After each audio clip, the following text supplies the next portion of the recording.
अभी जो हम बात कर रहे हैं वो हमारे आने वाले 15 दिन की प्लानिंग की बात कर रहे हैं। देखो, हम सब लोग 10 मार्च को कंप्लीटली फ्री हो जाएंगे। उसके बाद हमारे 10th को लेके कोई एग्जाम नहीं होंगे। बात यह है कि हमारे पास समय बहुत कम है फिलहाल 10th के लिए, और पास होना बहुत आसान है। पर अगर अच्छे मार्क्स की बात की जाए तो बहुत कम ही लोग होंगे जो उसको अचीव कर पाएंगे। अच्छे मार्क्स का मतलब होता है मोर देन 90%। इसका मतलब ये भी नहीं है कि उसको लाने के लिए हम बहुत डिप्रेस रहे, परेशान रहे, क्योंकि हमारे पास हमको वो भी नहीं करना।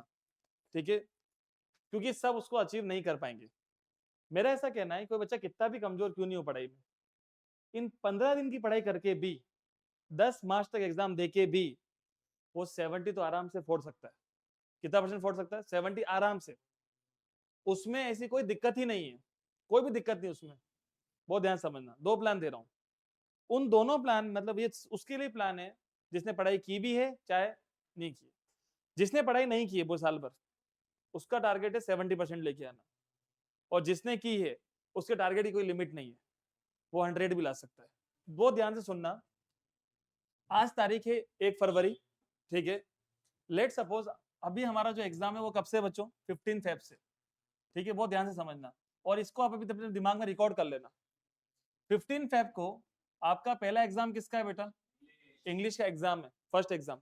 कब है बेटा? 15 फेब को। आपको आज से लेकर 10 तारीख तक इंग्लिश नहीं पढ़ने का है, घर पे सेल्फ स्टडी के रूप में। अभी आप स्कूल जाओ चाहे मत जाओ, मुझे नहीं वो, बट एटलीस्ट आपको अभी इतना तो पढ़ाई करना ही है सेल्फ स्टडी के रूप में। 8 घंटे आपको खुद के दम पर पढ़ने का है। बट अब क्या, अब रूल क्या है, आपको अलग अलग सब्जेक्ट्स नहीं पढ़ने, आपको एक ही सब्जेक्ट पढ़ना है कुछ दिन तक। जैसे अपन अपनी तैयारी मानते हैं कि हम वापिस शुरू कब से करें? 3 फेब से। तो आपको क्या करना है, 3 से लेके 5 फेब तक कि 3 दिन है आपके पास। आपको इन 3 दिनों में सोशल स्टडी लेने का है, इन 3 दिनों में। अब आप यहाँ पे दो टाइप के बच्चे होंगे। पहले टाइप के बच्चे क्या होंगे? जिन्होंने पढ़ाई ढंग से की नहीं है, तो वो क्या करेंगे, इकोनॉमिक्स, सिविक्स और ज्योग्राफी चैप्टर वो ढंग से करेंगे। हिस्ट्री थोड़ा टफ पड़ता है, रोक देना उसको। ठीक है, उनको सारे चैप्टर करने की नीड नहीं है। जो उन्होंने पढ़ाई ढंग से नहीं की है उनको 70% कोर्स करना है। कितना परसेंट करना है? 70% ढंग से। डेली कितने घंटे? 8। 3 दिन में होंगे 24 घंटे। ठीक है, होगा आराम से, सिलेबस होगा। पढ़ने से पहले रिसोर्सेज आपके हाथ में होने चाहिए कि मैं किससे पढ़ूंगा। बुक्स, नोट्स आपके पास होने चाहिए। नहीं है तो कल संडे का दिन है, कलेक्ट करो। अपना पूरा सिस्टम अपने पास होना चाहिए पढ़ते समय। सोशल तो टेबल पे ओनली सोशल, और कुछ भी नहीं होगा। कोचिंग पे आ रहे हैं वो वहां पे जो पढ़ रहे हैं ठीक है पढ़ रहे हैं। ठीक है, ये 3 दिन आपके सोशल स्टडी के हैं। अब अगली बात समझना, आप 20 तारीख को साइंस का एग्जाम दे के आओगे, 20 से लेके 25, 25 को आई थिंक सोशल का एग्जाम है, 25 या 26 को। मैं मानता हूँ आपके पास कितने दिन है बेटा? 5 दिन है। आप उन दिनों में ही पढ़ सकते हो, सेम टू सेम 8-8 घंटे। आपका सिलेबस 100% वापिस हो सकता है कंप्लीट। अब आप सोच के देखो, क्या आपके 100 में 70 नंबर नहीं आ सकते क्या आराम से? यस और नो? सोशल में तो बच्चों 90 प्लस भी ला सकते हो। बहुत लोगों ने अच्छे से पढ़ाई की यहाँ पर रहकर भी, सोशल स्टडी में, विद नोट्स भी आपके प्रॉपर। ये 3 दिन खत्म होते हैं। अब आता है अपने पास 6, 7, 8, ये 3 दिन। इन 3 दिन में आपको निपटाने का हिंदी। हो सकता है कि आपको 2 दिन चाहिए हो। अब 2 दिन में क्या होता है, आपको 2 पार्ट्स करने का, लिटरेचर और लैंग्वेज। लिटरेचर मतलब सारे चैप्टर्स। चैप्टर्स में पहले क्या करते हो आप लोग? पद्यांश वगैरह पढ़ लेते हो, जिसमें आपको व्याख्या वगैरह करने का है। फिर आप चैप्टर्स थ्रू जानते ही हो तो क्वेश्चन सर आपके हो जाएंगे। तीसरी बात, आप अपने कुछ पैसेजेस सॉल्व करते हो खुद के दम पर। जैसे भाई अपन को पता है कि रात्रि है, तो रात्रि एक वर्ड है। अब पैसेज में उसका लिए लिखा हुआ है निशा, तो निशा का मतलब क्या होता है? रात्रि। तो आपको ढूंढने आना चाहिए। जब आप 4 से 5 पैसेजेस कर लेते हो, फिर आपके अंदर कॉन्फिडेंस आता है कि हाँ मैं अब कर लूंगा। 6 से 7 घंटे में ये सब होगा। क्वेश्चन सर याद करने की कोई जरूरत नहीं है, आपके पास समरी होना चाहिए चैप्टर का खुद के दम पर। अगले दिन आपको लैंग्वेज पढ़ना है, जिसमें निबंध आपको अच्छे से लिखने आना चाहिए, पत्र, ईमेल, जो भी आपके आता है। फिर ये विलोम, समानार्थी, ये अपने पद परिचय, जो सब कुछ भी है, नेक्स्ट डे आपको करना है। 2 दिन में आपको हिंदी खत्म करने का।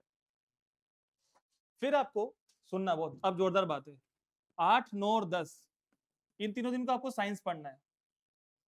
अब साइंस के 3 ही पार्ट्स हैं, फिजिक्स, केमिस्ट्री और बायोलॉजी। सबसे टफ अगर आपको पड़ती है केमिस्ट्री तो आप 8 को करना, अगर आपको पड़ती है फिजिक्स तो 8 को करना, अगर किसी किसी को बायोलॉजी सबसे टफ पड़ती है, इनोवेटिव ब्रेन के लिए बायोलॉजी टफ पड़ती है, ये समझ के चलना, तो 8 को बायोलॉजी कर लेना, ठीक है। एक दिन फिजिक्स का है, एक केमिस्ट्री का है, और एक करने का तरीका बड़ा आसान है। आप चैप्टर को अच्छे से रीड करो, चैप्टर कंटेंट पढ़ने में आपको 4 से 5 घंटे लगेंगे, और आप क्वेश्चन सॉल्व करो, ओनली एनसीईआरटी की कर लो भले, 8-8 घंटे में ये होगा। तो आपको इन दिनों में काम क्या करना है, content plus NCERT questions, got this. अब आती है 11 तारीख, 11 से 14 आप ओनली इंग्लिश पढ़ो, क्योंकि 15 को आप कौन सा एग्जाम देने जा रहे हो, इंग्लिश का। पहला एग्जाम सुपर्ब होना चाहिए, सुपर्ब। पहला एग्जाम जोरदार है ना, कॉन्फिडेंस आपके हाथ में। अब तुम सोचते हो मैं तो 2 दिन इंग्लिश पढ़ूंगा, गलत थॉट है। फ्री हो जाओ 10 फरवरी को तुम फ्री हो जाओ, अब मेरे को कोई सब्जेक्ट नहीं पढ़ने, ठीक है।